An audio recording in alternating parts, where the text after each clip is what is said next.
¿Esto es real? Es la pregunta que nos hacemos para el tema de hoy. Eh, Mi nombre es Rodrigo Soto, Radio de 90.5, y me gustaría hablarles de el choque no solo filosófico, sino también científico y desde una perspectiva computacional en relación a si vivimos dentro de una simulación o realmente el mundo es real. Entrando en tema, si la memoria no me falla, fue caminando en el patio de piedras de la casa de mi bisabuela Ena, mi bisabuelo Félix, en Coatepec, con apenas 5 años de edad en el planeta Tierra, cuando experimenté la sensación de estar consciente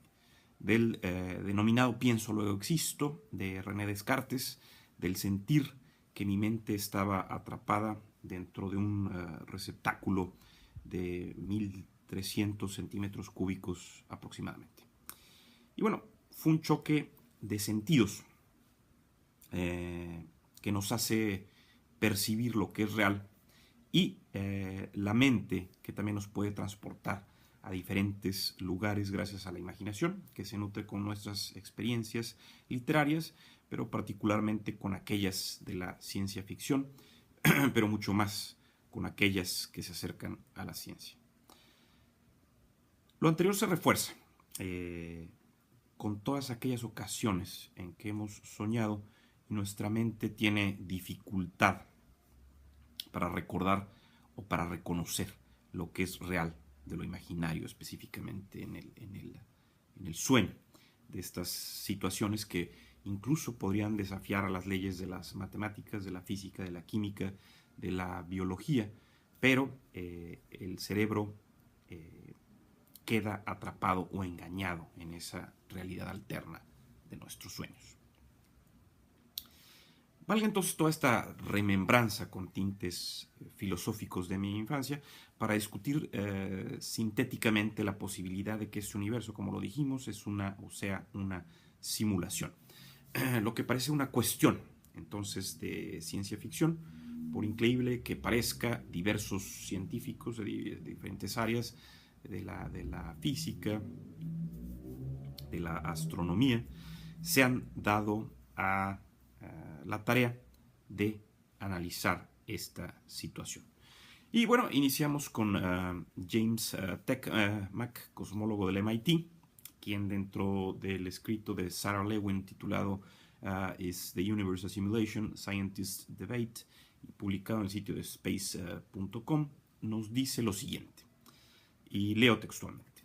Cuando más aprendí sobre la realidad,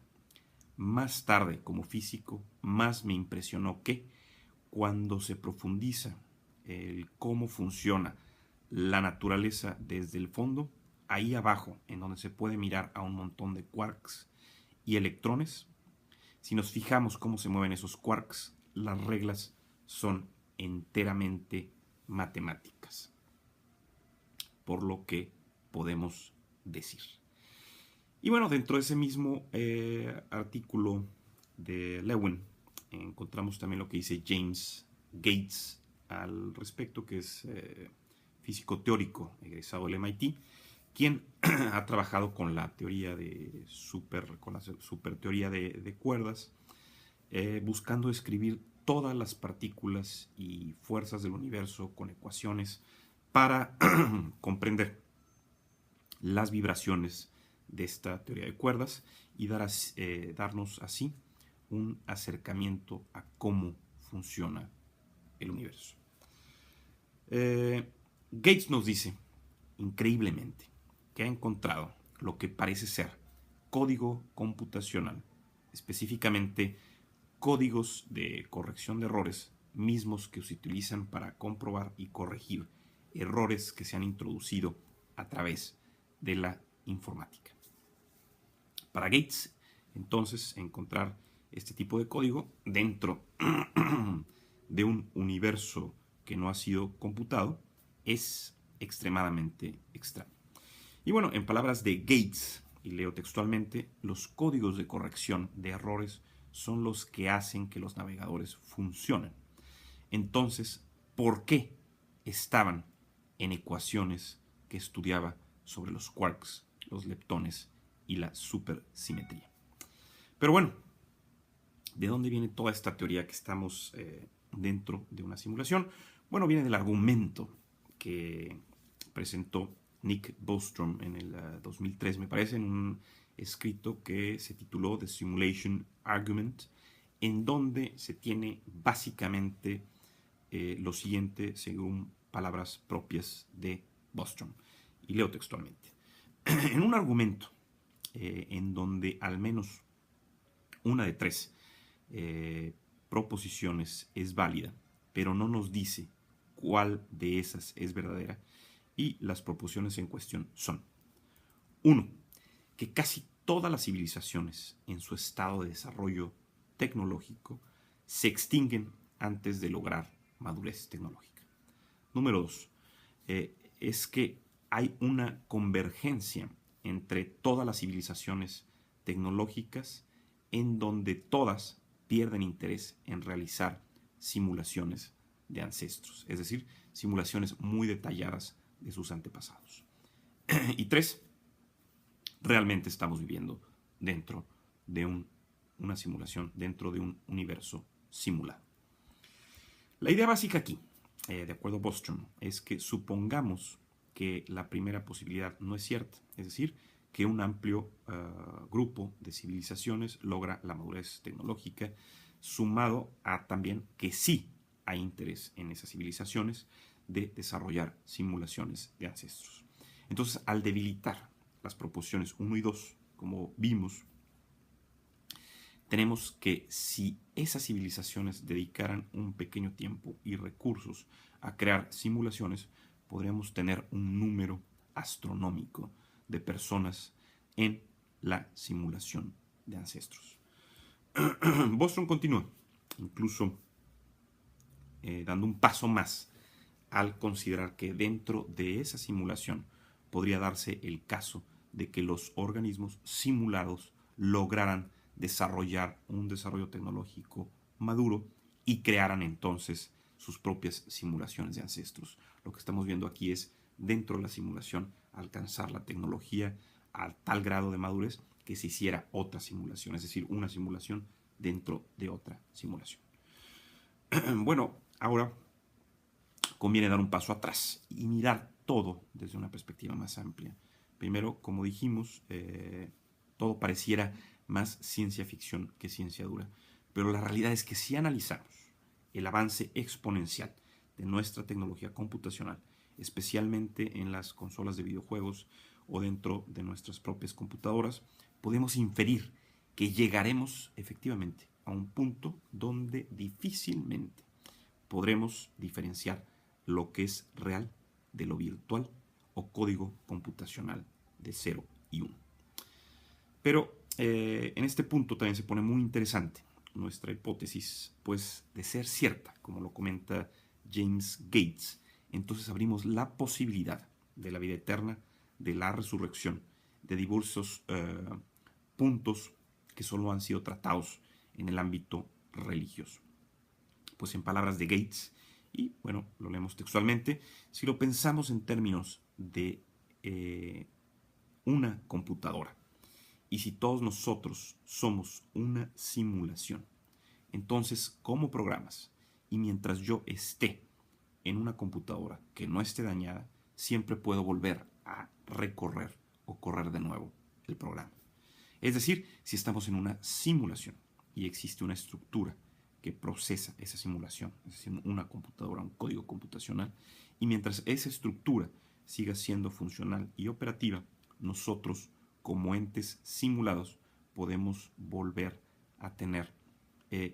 nuestro propósito en nuestra existencia. Por su lado, Neil deGrasse Tyson, retomando lo expresado por Gates, nos comenta que si efectivamente estamos en una simulación y que somos parte de un código computacional, entonces la computadora puede ser reiniciada y la simulación volvería a correr el programa, pasando todo exactamente o aparentemente igual. Claro, siempre y cuando aceptemos que estemos dentro de una simulación. Dentro de la parte un poco más que no cree en relación a que estemos dentro de una simulación, tenemos a Lisa Randall, física teórica de la Universidad de Harvard, y cuando es cuestionada por deGrasse Tyson en relación a si la teoría del todo se puede encontrar una ecuación que dio origen a nuestro universo y que pudiera considerarse el inicio también de la simulación, ella responde, y me permito leer: creo que el nombre de teoría del todo es incorrecto por muchas razones, y pues aunque podamos utilizar un sinnúmero de ecuaciones e iniciar nuestro sistema de diferentes formas y condiciones, existen mucho que no conocemos, pues a pesar de comprender la gravedad cuántica, la teoría cuántica y algunas otras ecuaciones, no sería suficiente para que la simulación pudiera hacer predicciones muy detalladas e indistinguibles de la realidad. Pero bueno, regresando con Bostrom y su argumento sobre la simulación de ancestros, él habla sobre algo muy especial, nunca antes hecho, obviamente por nuestra especie, y considerando a seres súper inteligentes poshumanos, quienes serían capaces de hacer personas simuladas y conscientes, lo que requeriría simular el funcionamiento de nuestro cerebro al grado o al nivel neuronal para que así se lograra crear conciencia, y no solamente la conciencia de un ser formado por átomos de carbono, sino un ser capaz de realizar cierta clase de computación. Y esto me trae a colación, o me recuerda, algo similar a lo que propone la película Welt am Draht, El mundo conectado, con el particular ingrediente de que ese ser simulado pudiese escapar del mundo simulado y salir entonces al mundo real y ser consciente en el mundo real. Desde mi perspectiva, esta paradoja muy interesante se torna todavía más si agregamos el ingrediente que dijimos, el de hacer una simulación dentro de una simulación, pero que no nos diéramos cuenta. Es decir, considerando a que llegamos a un punto de superinteligencia nosotros y madurez tecnológica para crear una simulación. Pero bueno, siendo así, y si nosotros lo pudimos lograr, la pregunta es, ¿entonces efectivamente estamos dentro de un mundo virtual? Pues sí, como posthumanos o como superhumanos, superinteligentes, como lo dice Bostrom, lo hemos hecho. ¿Qué impide que otros seres lo hayan hecho y nos estén utilizando como simulación a nosotros y nosotros no seamos capaces de darnos cuenta? Es decir, caemos en la paradoja de estar a lo mejor preguntándonos si estamos dentro de una simulación haciendo otra simulación. Es decir, la misma posibilidad de que nosotros hagamos esas simulaciones indistinguibles de lo que es real o lo que es virtual abre la puerta a que nosotros ya estemos dentro de una simulación, que todo este universo sea simulado. Pero bueno, seguramente al acercarnos al punto de la singularidad de Kurzweil, de lo que nos habla, tendremos tal vez una respuesta más clara en el tema. Por lo pronto los dejo con esa cuestión para que la mediten, no solamente desde el punto de vista filosófico, sino también desde el punto de vista científico y computacional. Muchas gracias, Rodrigo Soto, Radio 90.5, y nos vemos en la siguiente.